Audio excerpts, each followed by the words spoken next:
Hello, boys and girls. It's JJ Meets World. I'm your host, JJ Gordon. My intent is to meet every single person in the world, but sometimes Tucker Lucas and I, the producer of JJ Meets World, have great conversations like today. We're going to talk about the awkwardness of agreeing to do something, about people living in your dwellings for long amounts of time, and I'm also going to explain what compost is, which after I really thought about it, I'm probably entirely wrong. But sit back, relax, and enjoy this episode of JJ Meets World. And by the way, if you'd like to help support our podcast, visit jjmeetsworld.com where you can donate to our Patreon, pick up some killer swag at our merch shop, or click the link to Apple Podcast and give us a 5-star review. 1, 2, 3, 4. JJ Gordon, sort of like that Indiana Jones, in that he's always sniffing out his next adventure. Yes, he is. He's always interviewing guests so he can have them on his show and they can talk about pop culture, arts, and leisure. JJ has his flag unfurled and he likes his french fries curled, and he's fun and then he twirls as he goes to meet the world. He will march into the rain even if his ankle sprained. Take a peek inside his brain. This podcast is called JJ Meets World. I don't have a garage that's tall enough for me to buy what I've wanted to buy for my garage for a long time, which is this pulley rack system to store my bikes during the wintertime. So you attach these clips to the bike tires and then you use a pulley system and it pulls it to the roof of your garage. So you don't have to, it's not in the way during the winter months when you're not going to use your bicycle a lot, or during the summer months when you're looking at being like, dang, I should go for a bike ride, but I'm too lazy. So I'm going to have chips and salsa instead. And for years I've wanted one. Finally this week, I'm helping a friend move a piece of furniture, and they've got this like pulley system in their garage. And I was like, oh, can I try this real quick? Man, oh man, I'm glad I don't have it. It's needlessly cumbersome.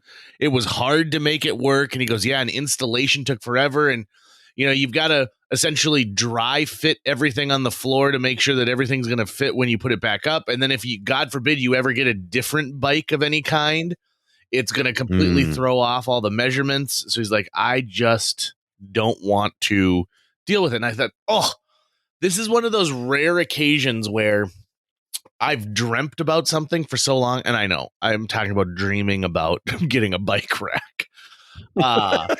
But I've thought about it for so long that when I finally get the opportunity to get it, I'm like, oh yeah, this sucks.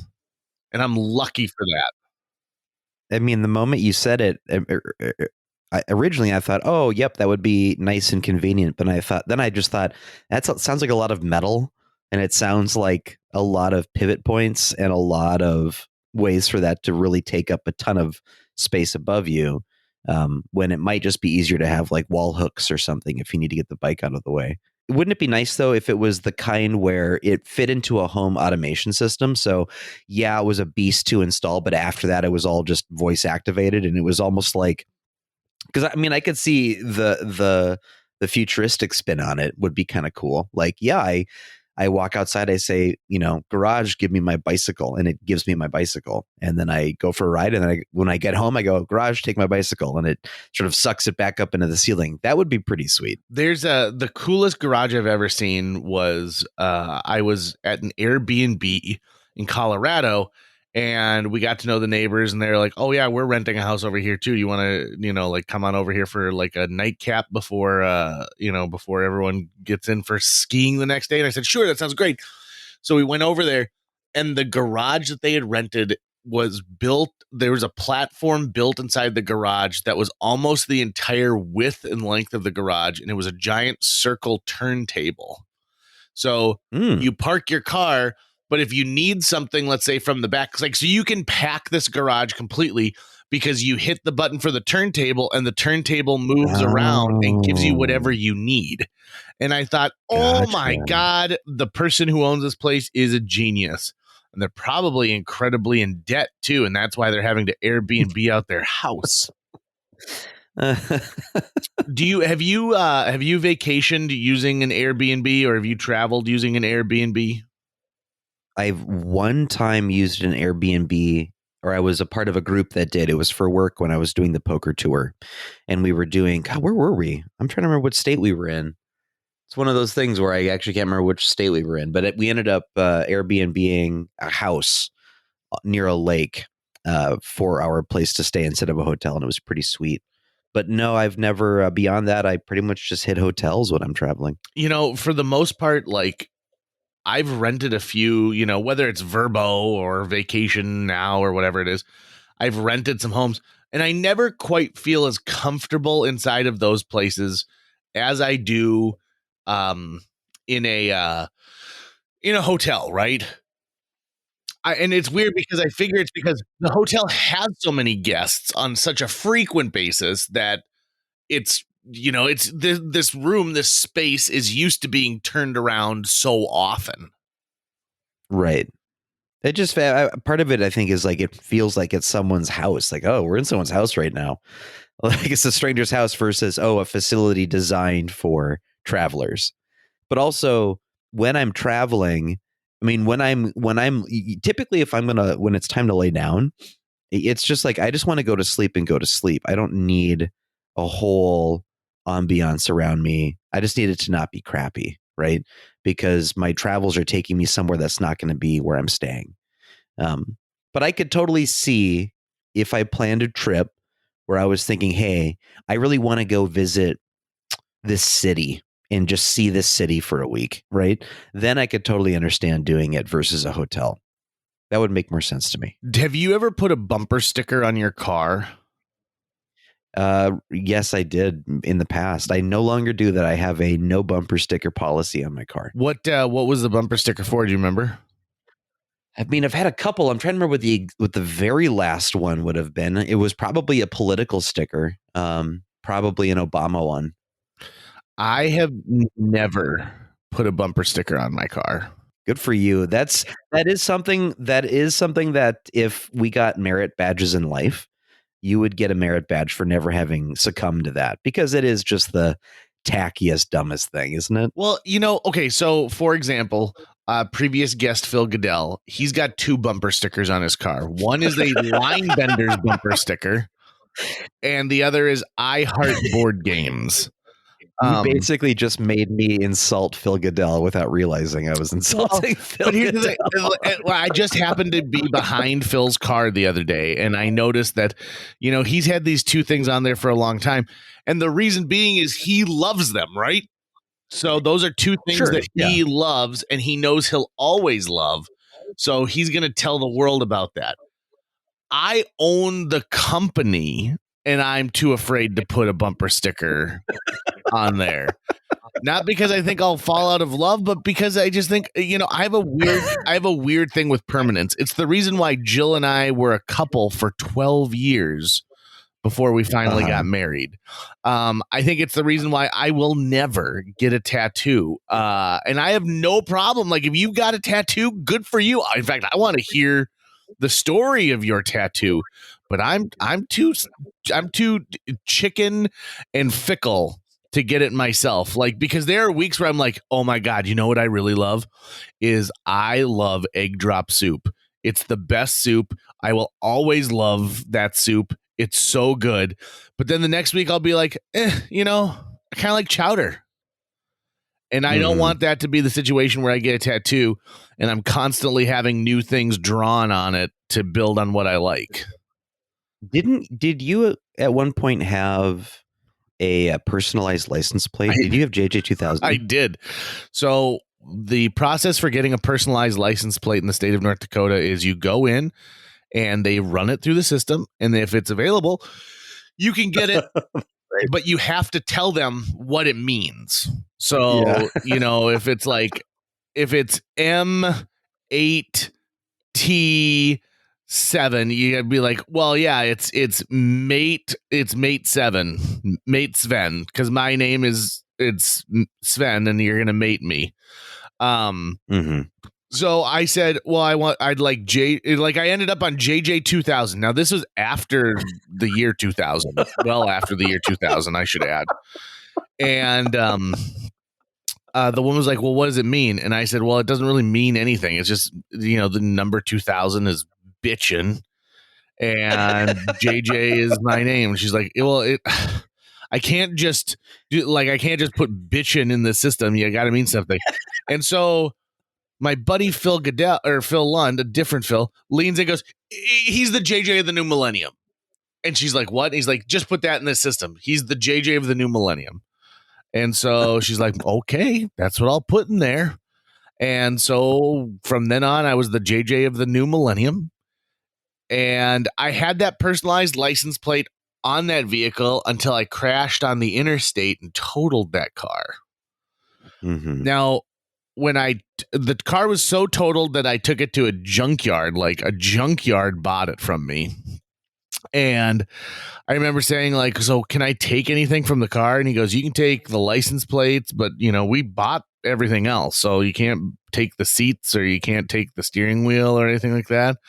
And I said, okay, you got me, like, I'll leave everything else. But I took the license plates, and now I've got a collection of license plates all the way back to my mom. My dad had this really nice little, like, red sports car when they first got married, and he loved that little sports car. It was like the one thing. My dad never splurged on himself. He was a man who his favorite snack was saltines and a glass of milk.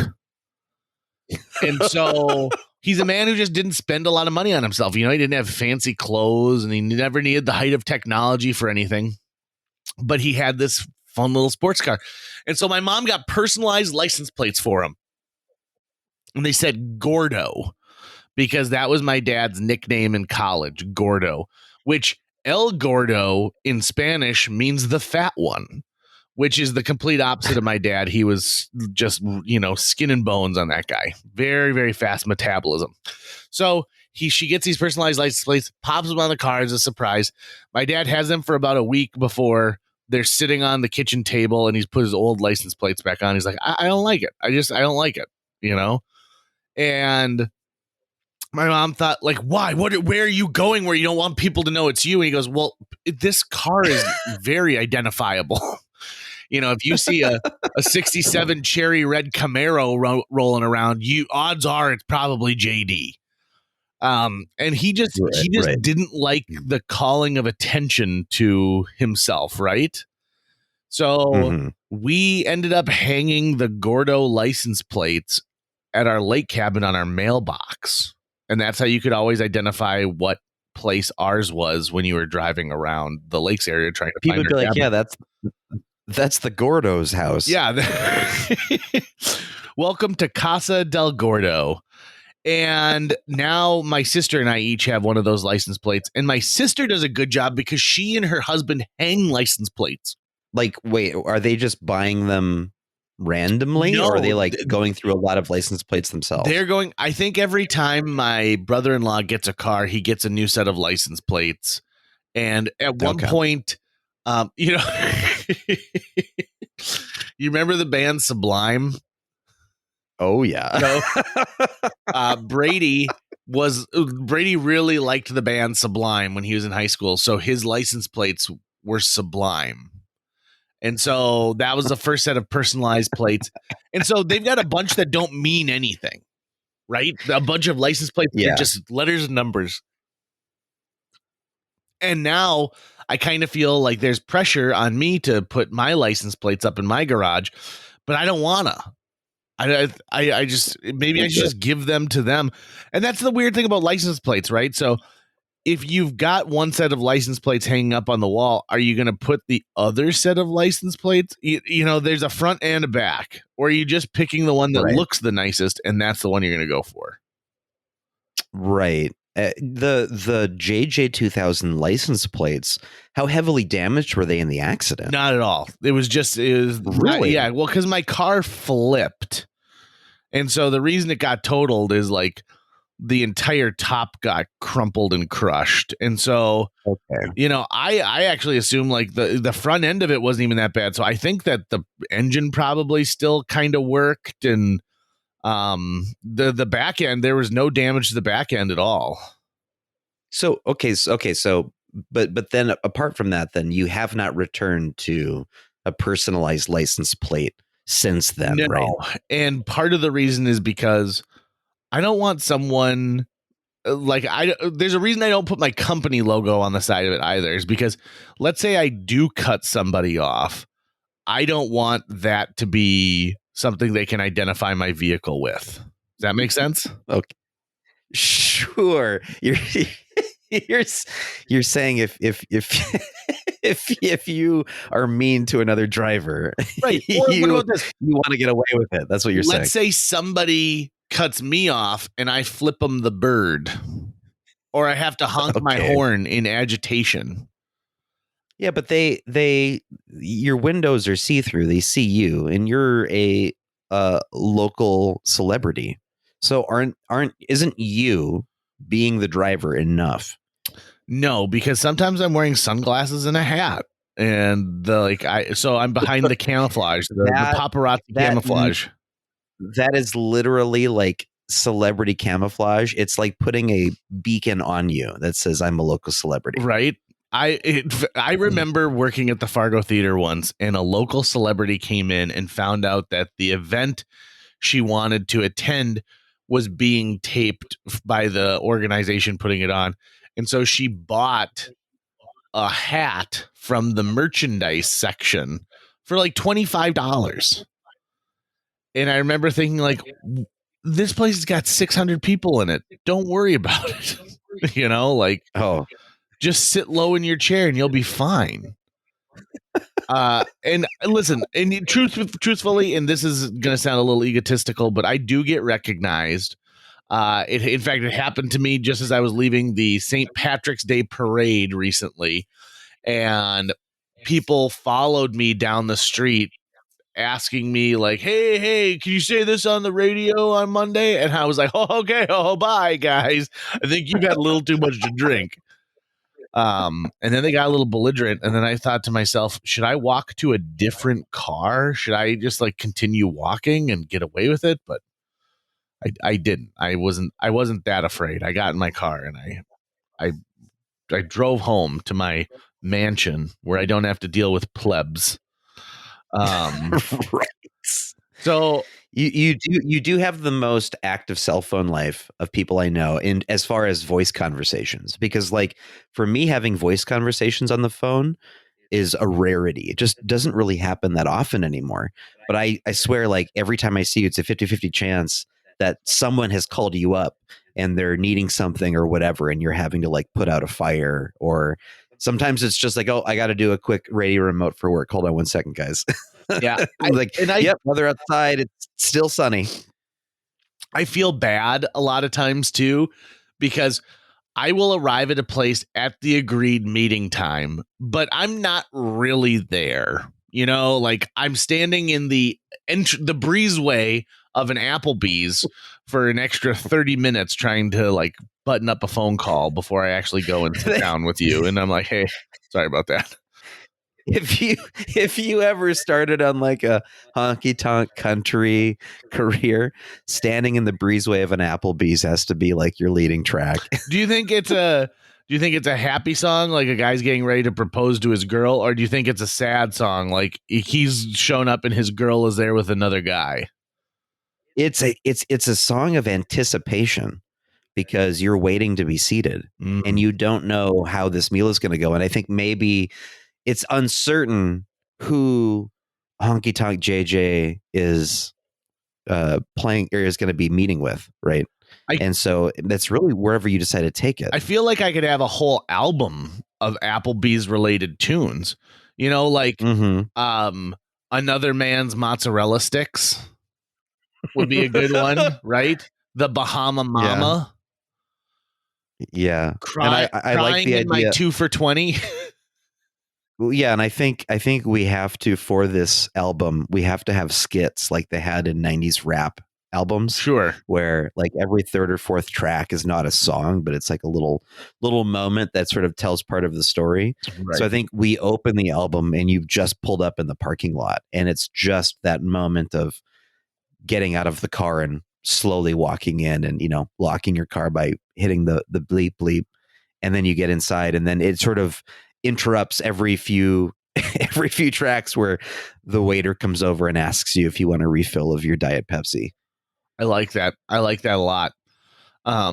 Because there's a country song right now that mentions Applebees, and I don't know who sings it, but it's a pretty big hit.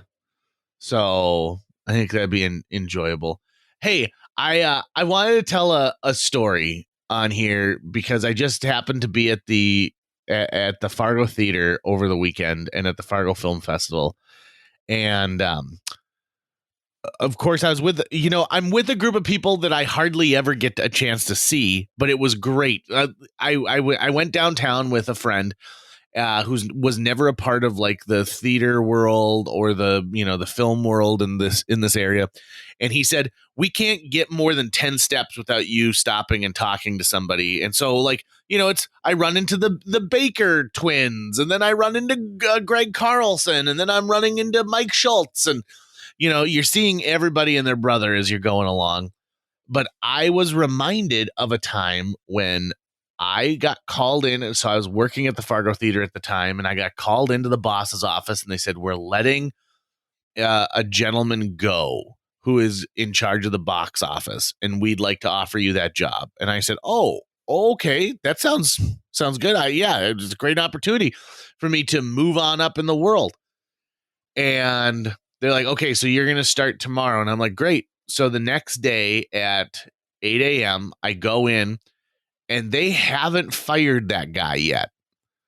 What they're waiting for is me to arrive so that they can call him up into the office and then fire him and tell him that I'm taking the job.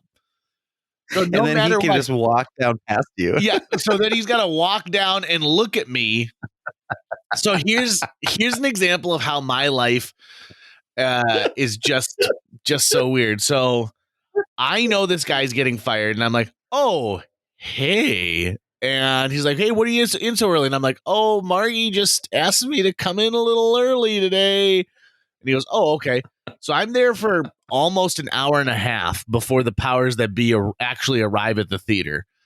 And it takes them a little while to get settled. And then they call this guy up, and he comes down, and he's up there for like 45 minutes, and he gets his marching papers, and he comes down.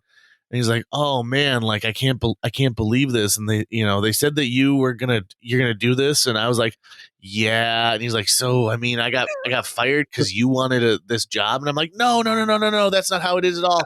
And so I go, "Listen, let me take you out to lunch, and I'll help you, cry into your Diet Pepsi." So we go have lunch at Bertrosa's, which was this cool Chicago style, sandwich and hot dog place. Yeah, in downtown Fargo, and it was in the basement of an old mall. It was great.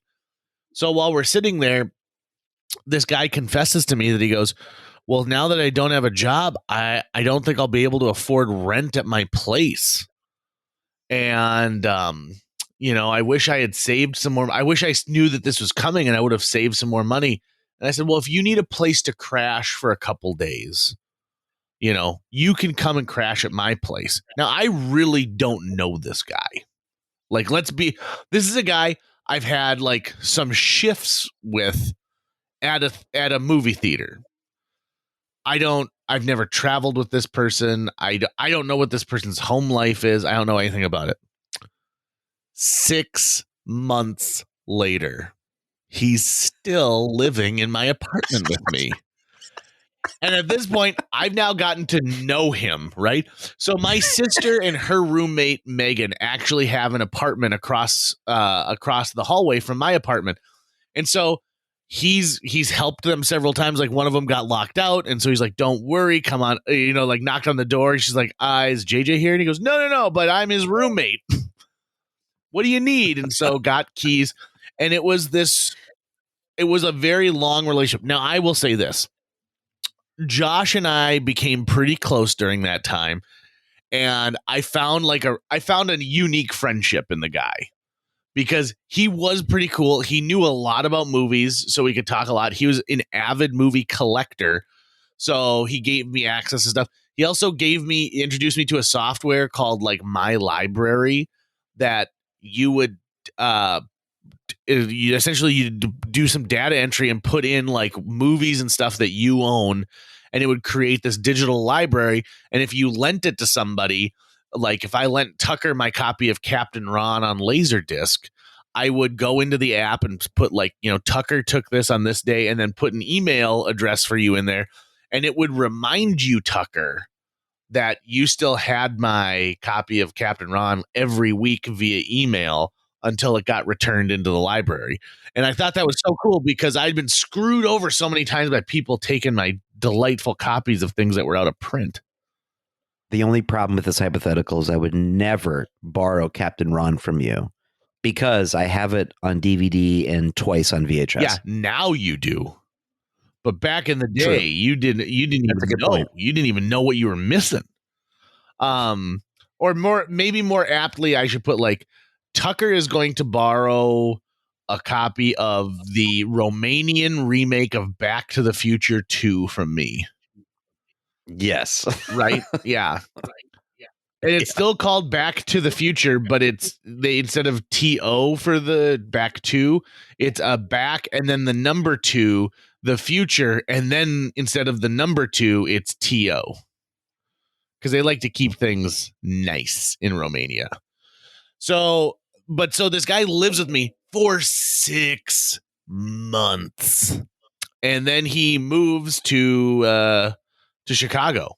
And I see him. I've only seen him like maybe one other time in my life. And I don't like text him. And I don't, like now I think he's moved to Minneapolis and I don't talk to him there. But those are the type of things. And then there was one summer where I had 5 guys living in my apartment with me because they all needed places to crash. And one of them got caught more than once knowing himself when like my sister or other people would like walk into the apartment to like, borrow a DVD or to get a cup of sugar. And that's I tell you, like there's some times, there's some stories. And, but like I wouldn't trade it for anything, right?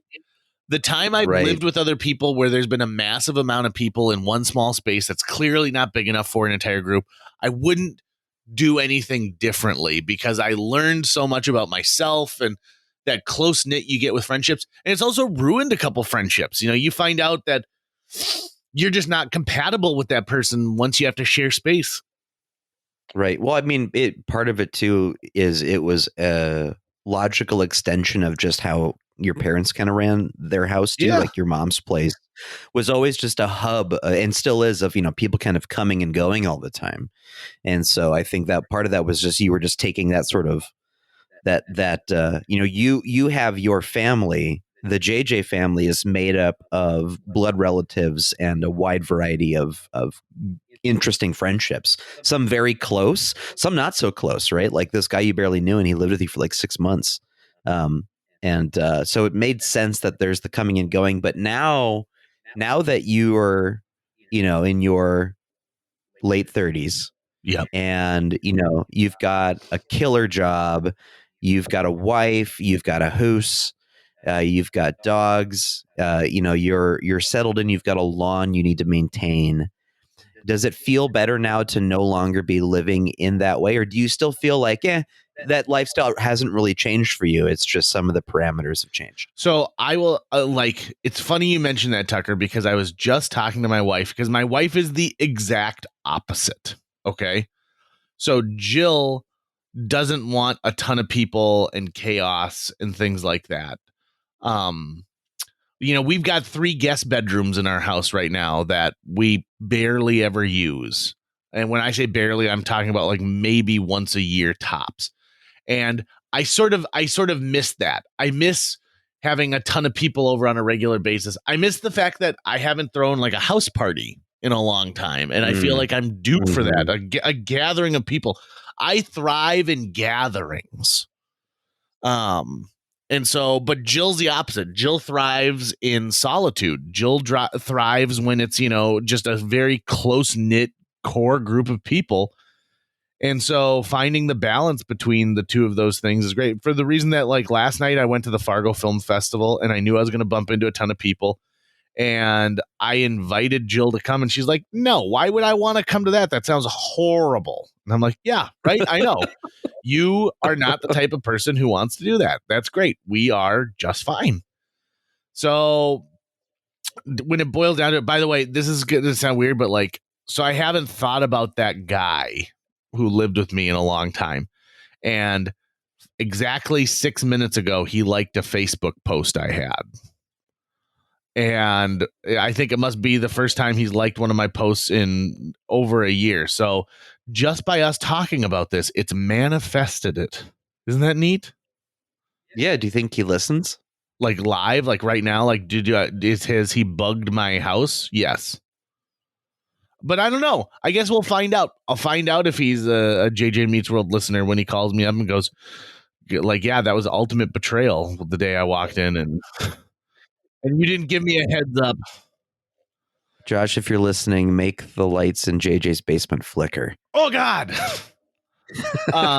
Now here's what's weird. That situation of being hired for a job where somebody is being let go has happened to me 4 other times since then. I love how poorly managed that whole firing was. Oh, yeah. like just the utter nonsense of having you come in the morning, first of all, or even what was this? Did you say this was a Monday? No, I think it was like a Wednesday. It was like middle of the week. Okay, you do it on a Friday, yeah, right? Because you're going into the weekend. And part of me goes, I wonder how much of that was for your benefit, right? Like, JJ, watch what we do to this guy if he does us wrong. Right, this is what you're going to get. This will be you if you cross us. That's a good question because I don't know. Sometimes I think some people do try and, or they try and make it seem like, hey, listen, we don't want to interrupt any continuity of service. Well, you know what? Nobody walked into the theater that entire morning. Like, we weren't selling Blenders tickets. There was no reason that we needed to worry about someone not being able to get like a ticket that day. So, I've never been in the position where I had to fire somebody, right? I've never been an employer. But I've been, I've quit jobs before, I've been fired, and I've been laid off. So like I've felt all 3 variations of that. And unless you're quitting, which usually feels great. Otherwise it just feels awful. It's worse than like asking someone out and getting a no. It just feels like the ultimate rejection, whether or not it's justified. Let's say you're like, yep, I totally understand why I'm losing this job. It's on me. So then you just feel awful because, wow, I failed.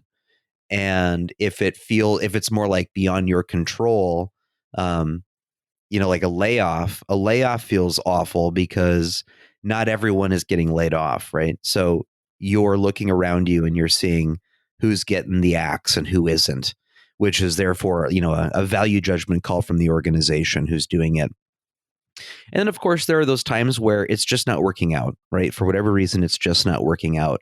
Those moments feel really bad. And I got to say, some of the lowest points in my life have been like the day I lost a job or decided I had to leave a job. So when those moments are so emotional and impactful, you have to do them right. If you're the person letting the other person go, it doesn't mean you have to be nice to them. I mean, there's always the reason why they're getting let go in the first place. But more often than not, you can just do it professionally, do it quickly, and, move on from there. Have you ever had to fire someone, JJ? Yeah, a couple of times. In my position at the Western Entertainment Festival, I've had to fire people. Now, luckily, I've never had to fire someone because of like nepotism from above or downsizing. I've had to fire people because they've broken the law or they have extremely broken company policy that there's no going back from it. right? Mhm. So I've had to do that a couple times. I recently got a pretty major promotion at my day job. They've named myself and my partner there the co-brand managers of the station, which means that we are in charge of the station. And I am fairly positive that we're the youngest people who've ever been put in this position. And this position comes with now like having to assess and be like, okay, so listen, is this part-time board op doing what they're needing to do, or do we need to look for something else? And I'm a firm believer in that if you give the person the tools to succeed and some encouragement, they will do it. And if they don't get it accomplished, they're just not meant to be there, right? Not every Right. job is meant for every human being. I like, for example, if you were to tell me like, JJ, your job is going to be a payroll specialist and you're going to sit in this cubicle and you're going to deal with numbers, and there's some high stress situations because you're dealing with things like, like having to automatically deduct stuff and make everything happen. That sounds like a living hell to me. But if you told me, JJ, you're going to be walking around the mall dressed as a velociraptor, getting people excited for the new Jurassic Park movie, I'm like, hells yeah, man. Can I snap my jaws at little kids? You've just outlined two different sides of hell for me. Yeah, right? Like not every job, not every person is suited for every job.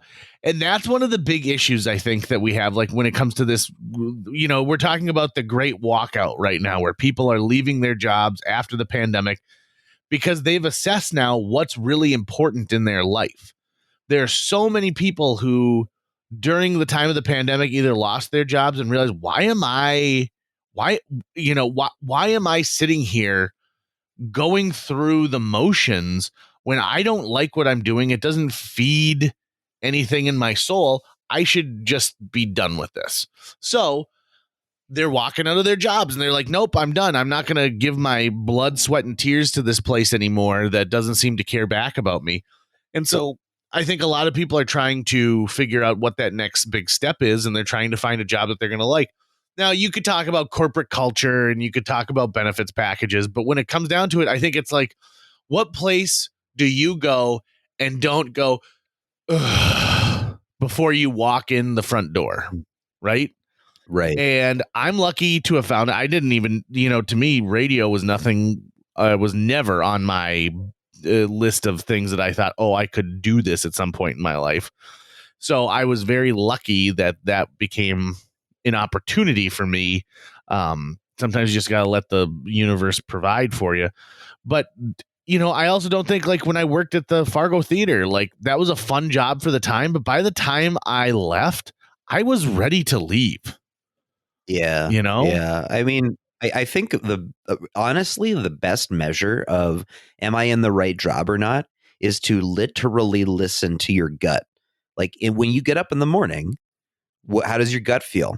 Does it feel gross? Does it feel like tight and anxious because you're about to go do something you don't want to do? Listen to that. Like anytime I've had it's literally just I wake up in the morning and my stomach feels bad. And it's because I'm anticipating all the things I got to do that day. Do you find that there are things where you agree to them and then almost instantly think like, why did I say yes? That sounds awful to me. I hate it. Yeah, I've gotten better about that as I've gotten older, but I still say yes too often. Me too, like I say yes, and I will do things like this. I'll put up roadblocks, or I'll hope like, oh, I hope a blizzard cancels this event. But then when I actually get there, I really enjoy it. And I realized like it wasn't that big of a deal. But in my mind, it's been like, listen, it would be so much easier if you didn't have to do this. And so I'm kind of navigating that world now where I'm saying yes to something and then I regret it, but then I ultimately enjoy it. But I still put myself through this awful mindset of having to justify to myself, you will like this. You will like this. Yeah. Like, I feel like that now with like certain projects I have going on. I have a couple work projects that are going on that whenever I'm not working about them, but I'm thinking about them, they fill me with anxiety and dread. And then when I start working on them, I enjoy them and I'm actually having a good time. The play that we're doing at Theater B right now, we start rehearsals tonight. And I've been having all this anxiety and dread about it, even though when I get there, it's going to be a ton of fun and it's going to be really, really enjoyable. I wish that was I wish there was something I could do about that kind of anxiety where it's just the anticipation of a thing coming up. Like for some reason, what if I wake up in the morning and I know I have plans that night, it kind of ruins my morning a little bit, unless the plans are something I'm like ultra looking forward to. Like they're just the best plans in the world. Now, when I go and do those plans, I still have a great time, right? I still go and I get into the right space and it feels good. And I'm reminded as to why I chose to do them in the first place. But the anticipation of, yep, my evening is not my own right now. I've got things taking it up and that I have to do. I don't like that anticipation, which is something I wish I didn't struggle with, because I think it holds me back from getting a lot of things done. It helps feed my own procrastination when the workload gets too heavy. Sometimes that'll happen to me, even with like opportunities that I've been given, the things that I really want, right? Like, oh, I really want to do this and this sounds great and awesome. But then when it sinks in, like, well, yeah, you just agreed to do a ton of work and you just agreed to put yourself out there in a situation that might be very, hit or miss. Like you might get a good reaction. You might get a bad reaction. That is tough for me. And I think about the fact that people do that all the time with all sorts of different things. And, I need to be a better person about encouraging others once they've made a decision to do something and to praise them. And like, if I've got a friend who started a band and I was like, yeah, start that band, I need to go out and support them at some point. Right. And I don't need to go and lie to them. I don't need to, blow smoke up their rear end, but I should at least, sometimes you just need to be there to see some friendly faces. Especially out in an audience, like if it's a performance type situation, you just need to see a couple friendly faces. Side note, a couple years ago during the pandemic, they released a new Scooby-Doo movie called Scoob. And it's it's computer animated movie that tells kind of the beginning story of the Mystery Incorporated, and then moves into this expanding this universe of Scooby-Doo. So Captain Caveman's in it. I mean, it just the Falcon. I mean, there's a ton of other characters from the Hanna-Barbera universe that they introduce into this. Here's why I bring this up. I think that when the movie came out and you could only rent, it was one of the first movies that, like, rather than opening in the theaters, you can rent it instead from the comfort of your own home. It became a watershed moment in how we consume things, and we're consuming more things from our home that used to require us to go out. Movies are a good example. Some sports, like when it really boils down to it, I mean, watching all of those like Major League Baseball games take place where there was nobody in the stands, right, but they had crowd noise, was kind of jarring to me. Really, really off-putting. But now that we're kind of, now that the majority of people are back to going to in-person events and coming out to these things, I think that movies like Scoob are going to disappear because there wasn't the hype about it. There wasn't the red carpet. There wasn't a bunch of kids going and seeing it and becoming their favorite movie. I think that for 2 years, we're going to find a bunch of movies that kind of just disappear. And I'm bummed about that, because while I didn't enjoy Scoob, here's the thing. What a Scooby-Doo movie needs a hallway full of doors, and they go in one door and then they come out of another during a chase sequence. How can nobody get this right? This happened in almost every episode of that television show, and yet nobody is trying to put it into this. When I did a Scooby-Doo lip sync where Velma was singing the song I Think We're Alone Now by Tiffany, I had that gag rigged up with a bunch of curtains. You would make a great Velma. You think so? I think so. I've got a huge crush. The idea of Velma, this super smart, kind of nerdy girl. Yeah, she wears that turtleneck sweater. Like that's my jam, baby.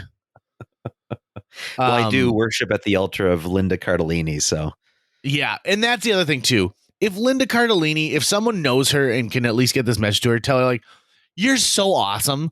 Yep. Freaks and Geeks was so great. You were a great Velma. Your role in Mad Men was amazing. I mean, everything you do is just top notch. Good choices, Linda Cardellini. Really impressive stuff. Did you ever watch any anime? I've seen some that would qualify as anime. I'm not an anime guy. So I mean there are some movies by like Miyazaki who's gets sort of termed like the Walt Disney of Japan, which I think is probably not super apt, but his movies are really awesome. I like those. But there's no like TV series that I've ever followed or anything like that, and I'm not routinely watching anime. I had a friend, speaking of things that you don't want to do, like you agree to and you don't want to do. I had a friend when I was in like 9th grade who told me, you've got to watch Vampire Hunter D. It's so good.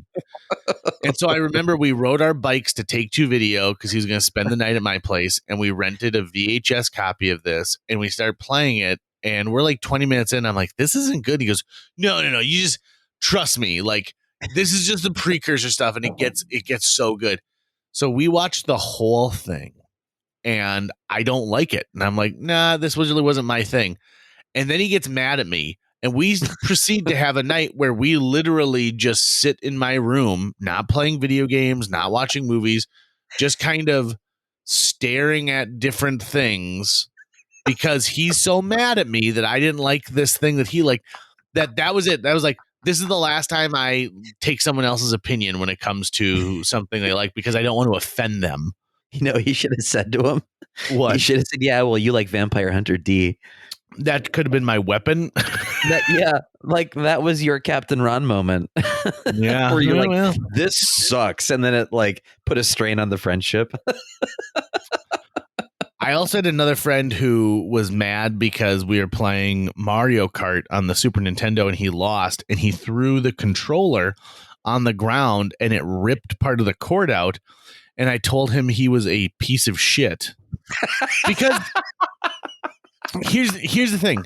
When you like, I was probably maybe in 5th grade when I said this, but like, you can't just replace a controller back in the day. Right. You know, like I had been to Kmart and I had been to the electronics section and they don't sell just a straight up controller. If you mess up the controller, you're done. And so now what am I going to do in my 2-person games? And so for like 3 months, I dealt with only having one controller, which sucked because if I was going to play something like Sunset Riders, which is one of my favorite games, it was one of the worst situations ever because you want someone who plays a character who's got the shotgun and someone who's got the sharpshooter 6 shooter. Did you ever have a friend who had the sort of like Sega Genesis Frankenstein build where they had the Sega Genesis and then you could attach a Sega CD underneath it and then you could put a Sega 32X into the cartridge of the Sega Genesis and then it was basically this massive thing. Did you have any friends who had that? Yep, I sure did. I was so jealous of that. I wanted that so badly. And that was the era where your closest friends were the ones who had like the best video games. Right. Because those are the ones that you were always trying to like go hang out at their house. Because I had video games, just not a ton. And they had all the good ones. And to this day, I still like fantasize about like at some point having the scratch to just splurge on putting together that Frankenstein system. I have the Sega Genesis, but I have nothing else. Did you ever have a friend who had Sega TV? No, I believe Rezel told me that he had it, but I didn't know him at the time. So no one that I knew. I never got to experience it, but I saw it in ads and stuff like that. And, they would advertise in magazines. And I used to think to myself, oh, my God, that's the height of technology. We will never go any further than a television station where you can play video like Mortal Kombat with a friend in another country. That is amazing. Yeah, I had a subscription to Sega Visions magazine. And so I would see ads for it all the time, but I had no idea what I was even really reading about. I was like, I don't understand what this means, Sega TV.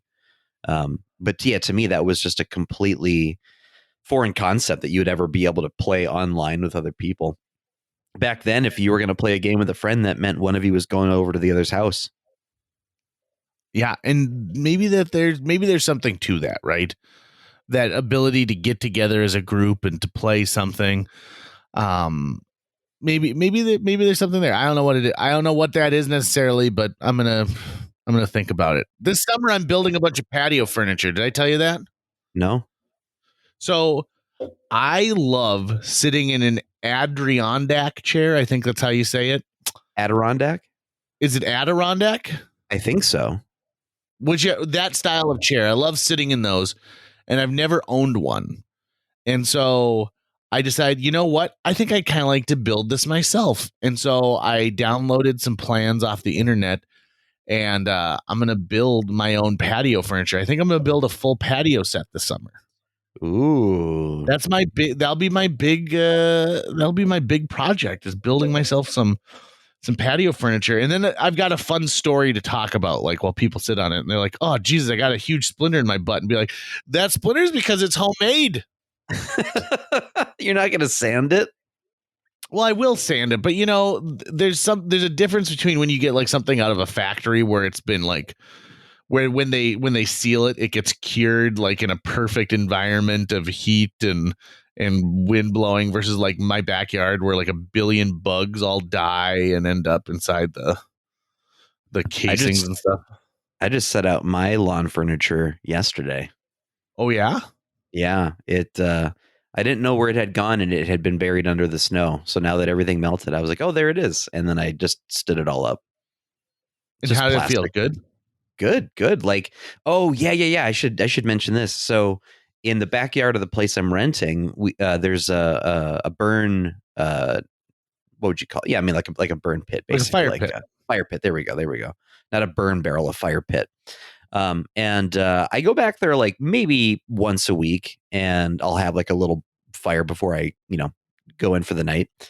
And about last weekend, so a week ago, I unfortunately had to euthanize one of my pet goldfish. This fish I've had for like 8 or 9 years. And it was kind of a bummer. It wasn't sad in the way that you get sad when you have to put down a cat or a dog. But it was just kind of a bummer, right? Like, oh, yep, I've had this guy for a long time, and he had this massive tumor and was upside down most of the time and just needed to be put out of his misery. So I made the way you euthanize a fish is you basically put them in a bucket of water, and then you add a little bit of clove oil, and then they eventually just sort of fall asleep, and then they pass away like that. So it's like the most like humane way you can do it. And so I did that. And then I thought, well, he's, even if I wanted to flush him, I couldn't. He's too big. He was like the size of a softball. Whoa. And because I've had him for so long, it felt weird to just like put him in the garbage, And at that moment, I didn't think I'd really be able to dig a good hole in the ground yet, because it wasn't necessarily frozen, but everything was still really cold. There was ice everywhere, so it was going to be tough. So I thought, I know, I'll build him a funeral pyre in the backyard in the fire pit, and I'll just do it that way. And so I did that. And apparently I'm really good at building funeral pyres, because he's gone. Like there's no trace of him left. I thought there was going to be like a fish skeleton or something maybe after the fact, but you burned it all. Burned it all. So and now that the snow is all gone and I have lawn furniture, now it's set up so that if I had to do another funeral pyre for my other fish, I could have guests. So you're pretty much planning for the death of your pets in advance. Well, the cats, I won't do this for. You're not gonna have a funeral pyre for your cats? Why not? No. I buried my cat of 21 years in the backyard on a very blustery fall morning at 5:30 a.m. And I had the cat in a bag, and I dug a hole, and then I put the cat in the paper bag in the hole, and then I buried it with dirt, and then I put a rock on top of it. And just as I was finishing, I looked up, and the second story bedroom window of my neighbors, their 13-year-old daughter had watched me do this whole thing. And so I can only imagine what she thought was going on. Cause I mean, it's a windy day. So like I'm going in and out of like her visual area because of, like trees and leaves blowing. Oh boy, it was just messed up. Yeah. Yeah. I've never buried a pet in the yard. Every pet that I've unfortunately had to have put down was cremated. So, Well, that's nice. No, that's yeah. not the word I want to use to describe it. Yeah, I don't know. It felt weird in the moment because I was going through all this process for a fish, but like I wasn't sad in like the where you're actually crying and like really upset. I didn't feel that way, but because I was dealing with death in some way, and it was a creature that I'd had for almost a decade, it just Yeah. felt weird, right? And it felt like I had to do something that was a little more meaningful than what you normally do with a fish, which is you flush it down the toilet or you throw it in the garbage, right? Had it been probably nicer out, there's an area that my dad intends on sort of turning into a garden. So maybe burying a fish over there would be a good idea, just to fertilize the ground and turn it into something else, right? Like you could put fish in the ground with plants and it fertilizes it, right? Oh, you're talking to the wrong guy. No, I guess. thought I I was mean, talking to the right guy. decomposing matter, but like, do the bones stick around? Because you don't want fish bones where you're digging with your hands. Yeah, I don't know. I guess that's a good point. Good point. I don't know if you would put fish or not. I remember seeing some video about it being used at one point as a tactic for fertilizing the ground for planting, but maybe that was more of a specific instance where the ground really needed like the nutrients or something. I know that so we started composting last year. And so this year when we plant our garden, we'll have all of this good organic compost to mix into the soil. So how does composting work, and what can you put in composting? So you can put any organic matter into compost. Some is better than others. And essentially what happens is heat and then a little bit of like water starts to break down the organic material. So like, let's say you've got banana peels and you've got some leftover scrambled eggs and and like the tops of some carrots, right? Okay. So you break that down and it becomes this ultra nutrient rich stuff. So it's going back into the earth, right? It's the reason why like when a tree breaks down, the root structure from the tree starts to rot, and from that rotten area comes like new growth and new life because it's putting all of the nutrients that were trapped inside of that plant back into the soil around it. So that's the idea behind composting. And then you're removing waste from having to go into a place where it's not going to compost as well. So when you think of like your average garbage, right? So you take your bag of garbage and it's got some plastic that you got from an Amazon thing, like some, those like inflatable baggy type things. And it's got some food leftover waste, and it's also got it's got a dirty diaper in there. So you put that in the plastic bag, and that plastic bag goes to the dump, and it's not actually allowed to disintegrate and to repurpose itself back into the earth because it's trapped in this bag. It's mixed with all these other things. And so in a perfect world, I think we would separate all of our garbage, right? Organic material, inorganic material, and anything that's recyclable. But the fact of the matter is that that's a big question that people need to solve, because it's a huge ask of people. And some people are really good about it at their homes, but then you watch them go to their office and print out 1,000 pages so that they could have 4 for a presentation that they're doing. Or they're like, oh, well, I only recycle at home, and why not at work? There's a lot of other things that go on. For a long time, I thought, wouldn't it be smart if at gas stations you had the recycle only and then a garbage? But the problem is no one wanted to empty the recycle only. They only have to go out and empty the garbage. And if some recycling organization had to come and empty that can, they're not coming on a frequent enough basis. So it's getting so jam packed that by the time they get there, 5 garbage bags full of plastic bottles and cans have already gone by. Mhm. It's a situation that I think it's hard, right? It's a hard thing to get done, but man alive, we got to get something done ASAP. Our guest in our last episode is starting to live off the grid, and I'm getting to be a little jealous of Natalie, thinking like maybe I should get some chickens. Maybe I should be keeping some sheep in my backyard so that I can shear their wool and then turn it into clothing for me to wear. Is she doing anything like solar panels or anything like that? Not to my knowledge. But again, that's and that's even another thing is why aren't we trying to harness more of those renewable things? We still are going to have to rely on fossil fuels for a while, but there's a finite end to that. And if we hit $4.50 gasoline this summer, I think you're going to see a lot of people being like, you know what I said about the electric car? I take it back. We have this giant fusion reactor in the sky that's bathing us with energy every single day. So like if we could just harness that, we'd be good. Right. We just lost a lot of listeners who are on the far right side of the political spectrum. I'm sure we have a ton of them. With my little tirade there. As I get ready to sign off on this episode of JJ Meets World, I want to kind of throw this out there, which is I would love it if we could do another book club episode in the near future, because I've been reading like crazy lately. And I just read a book based in World War II that's a true story of a French aristocrat who became an ultra spy and was essentially the basis for what James Bond became. And I loved it. And it was so good. Can we do that? Is that cool with you if we do that in a future episode? That would be great, because I'm almost done with the Dune series. I'm on the last book. So God, that is a lot of pages. Yeah. 6 books, started last year, and I've been loving them. But let's do it, man. I'm always in the mood for a book club episode. And someone I would love to bring on to a book club episode would be returning guest Greg Carlson, because he's someone who has a deep bench of books, and obviously Kevin Kennedy is also someone who we've talked a lot of books with. So we should bring those 2 gentlemen back at some point. Maybe we should try and get some kids too. Find out what kids are reading.